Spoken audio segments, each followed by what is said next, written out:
Welcome to the MordorBBS Podcast. You can visit MordorBBS.com for pop culture news, views and information. Be the first on your blog to simply walk into Mordor. Your hosts for this podcast are Psygnal and GameplayJenny.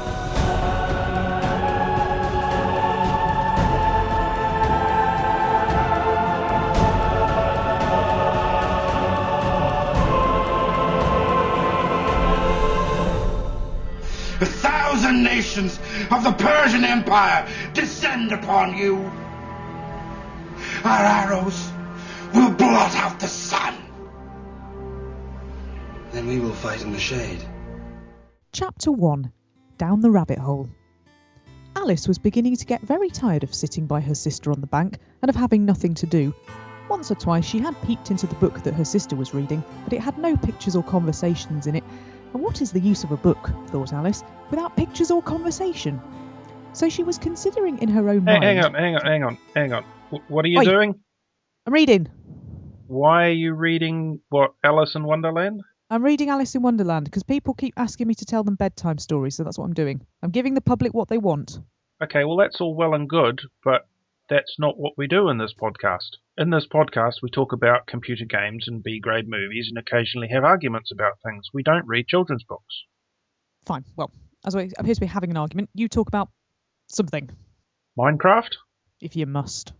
Well, okay. Right, well, I think I talked at some length about Minecraft in the last podcast, and as a little bit of an update to that, MordorBBS is now running its own Minecraft server.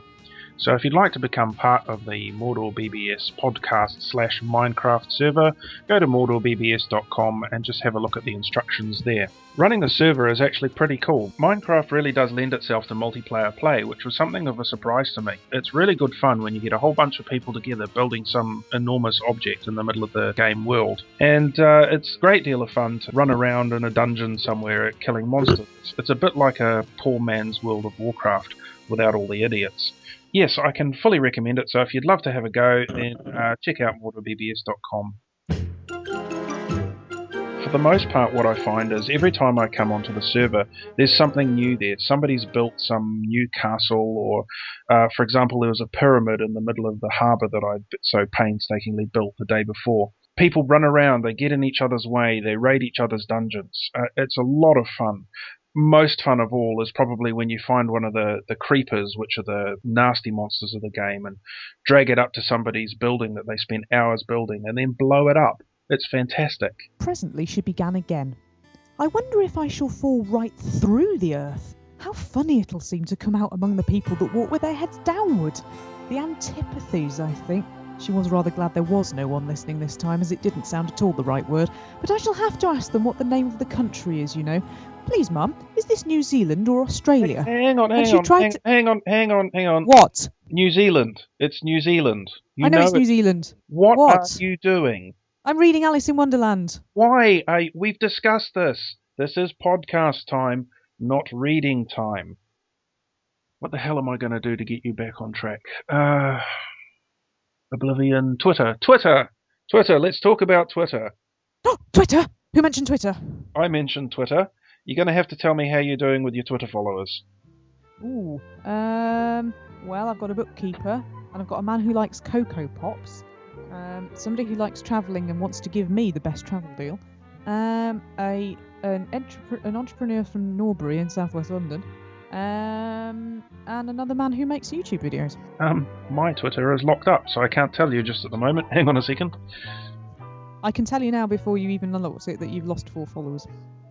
Actually, you'd be wrong. I, this time last week, had lost 4 followers, and I seem to have gained 9. Yes, 9. 9 followers. How awesome is that? That's probably the biggest leap I've had in the number of followers. It's just unfortunate that it's relegated purely to Twitter and not to my YouTube channel as well. Yes, what's going on with your YouTube channel, Rob? Well, I noticed that you've hit the big 668. So, yes, you've done quite well. What are you doing that I'm not doing? Making Let's Play videos, I imagine. Well, I suppose I could make a Minecraft Let's Play video, but Let's face it, I'd just be sitting there with my face in a rock, hitting it with a small pickaxe for probably 15 minutes. I can't imagine that too many people would find that hugely entertaining. Look, people, would you just follow my instructions and subscribe to him? Come on. Yes, I'm quite happy to take the sympathy subscriptions here. And as I said, if I can at any stage beat Jenny in the number of subscriptions, I will buy you all a pie. Oh, hang on. However, this bottle was not marked poison, so Alice ventured to taste it. And finding it very nice, it had, in fact, a sort of mixed flavour of cherry tart, custard, pineapple, roast turkey, toffee, and hot buttered toast. You've gone off topic again. A recent holiday to a beachside here in New Zealand really hammered home to me just how difficult I find it without the internet now. The place is lovely. It's called Onimana, and there's a fantastic beach there. And the house we were staying in is basically perched above a cliff top, but there's no internet connection to speak of, which means for 3 days I couldn't get into Twitter and I couldn't get into YouTube. You might think, well, 3 days, big deal, but I also just set up a Minecraft server and was having these nightmares about the vandals that I'd let online running amok and ruining everything. There were also only 2 TV channels, the Granny channel and the All Rugby channel, neither of which were of particular interest. Normally I just open up my cell phone and go onto the net that way, but there was also no cell phone coverage. The fact that it was on a cliff top meant that I couldn't go for a walk at 2 in the morning to find bars for my cell phone, because I'd probably just fall off and kill myself. So what do you do when you've got no access to the internet? Damned if I know what to do nowadays. There was a time when I would have just gone and read a book, but of course all of my books are online now. Can't play a computer game because you need to connect to the internet to play the bloody computer games, even the ones on the laptop. iPads don't work. My cell phone doesn't work. I mean, it just beggars belief. How can you just be disconnected from the internet in this day and age? It's just horrifying. The caterpillar and Alice looked at each other for some time in silence. At last, the caterpillar took the hooker out of its mouth and addressed her in a languid, sleepy voice. "Who are you?" said the caterpillar. Hang on. You're doing it again. I'm trying to discuss the implications of losing the internet on the human condition, and you're talking about drugged up caterpillars. Hey, look, you are losing listeners here. I'm giving the public what they want. You can give the public what you want on your own time. This is podcast time. This has always been podcast time. It always will be podcast time. Reading book time is other time, all right? This was not an encouraging opening for a conversation. Alice replied rather shyly. I hardly know, sir, just at present. At least I know who I was when I got up this morning, but I think I must have been changed several times since then.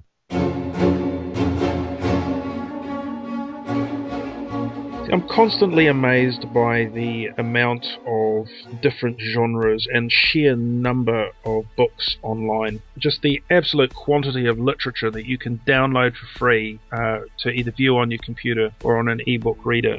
I think this is part of the problem we're experiencing at the moment, where Jenny's just sort of gone and got herself lost in one of these things. Project Gutenberg is an extremely good indication of how seriously some people are taking this concept. What we're looking at with Project Gutenberg is making free books available to as many people as possible. That's the whole point, is basically making this literature available. It doesn't try and charge you for anything, it doesn't advertise at you, it just makes it available. And I think this is just such an incredibly important aspect that technology has lost over the years. When the internet first started, it was all about sharing information and free stuff getting out to people. Recently, it's become very much a marketing enterprise. There's no percentage on something, it simply doesn't exist online. And it's really nice to see organisations like Project Gutenberg and several others out there starting to slowly reverse this trend and just give this stuff away for free without any indication of wanting a market share or a click-through. So if you want to check out the free ebooks on Project Gutenberg, just go to www.gutenberg.org, Gutenberg. Clearly Jenny is going to be of no use today, so I'm going to call upon the assistance of one of our regular contributors, Peter Baker. So, Peter, give us a rundown of what you've been doing this week. Alice was beginning to get very tired of sitting by her sister on the bank and of having nothing to do.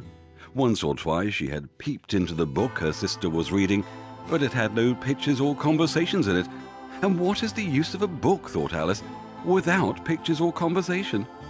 So she was considering in her own mind, as well as she could, for the hot day made her feel very sleepy and stupid, whether the pleasure of making a daisy chain would be worth the trouble of getting up and picking the daisies, when suddenly a white rabbit with pink eyes ran close by her. There was nothing so very remarkable in that, nor did Alice think it so very much out of the way to hear the rabbit say to itself, oh dear, I shall be late." Okay, that obviously isn't working either. I may as well just go and watch a movie or something. Actually, earlier today I did find myself watching Jaws. There are very few movies quite as iconic as Jaws. From the suspenseful music to the groundbreaking filming techniques to the squeamishness in the water it engendered in generations of swimmers. When a gigantic great white shark begins to menace a small island community, etc., you all know how Jaws goes. It's a fantastic movie. I loved it. I don't know how many times I've watched it, but there's just something about that movie that means I'm on the edge of the seat even though I know exactly what's going to happen. It's also one of the first films to experience massive technical difficulties. The animatronic shark, for example, was never properly tested and it broke down a lot. This is the sort of background information that I love to hear about these movies. The shark was in fact so unreliable that Steven Spielberg decided to film much of the action without the animatronic shark, which led to that fantastic filming technique where you were actually looking out through the shark's eyes during the film. You just don't get many movies of that quality anymore. And I loved the ending when they blew the shark up and were just swimming for the shoreline, and I couldn't help but think, fantastic, you've blown up the big shark, but with all that chum in the water, think of the hundreds of normal sharks you've now got to worry about. Admittedly, I don't know a great deal about sharks. You don't know much, said the Duchess, and that's a fact. Look, we're going to lose all of our listeners if you carry on like this. And if you keep on down this path, you're going to find yourself in a world of hurt, young lady. Alice did not at all like the tone of this remark, and thought it would be as well to introduce some other subject of conversation. While she was trying to fix on one, the cook took the cauldron of soup off the fire and set at once to work throwing everything within her reach at the Duchess and the baby.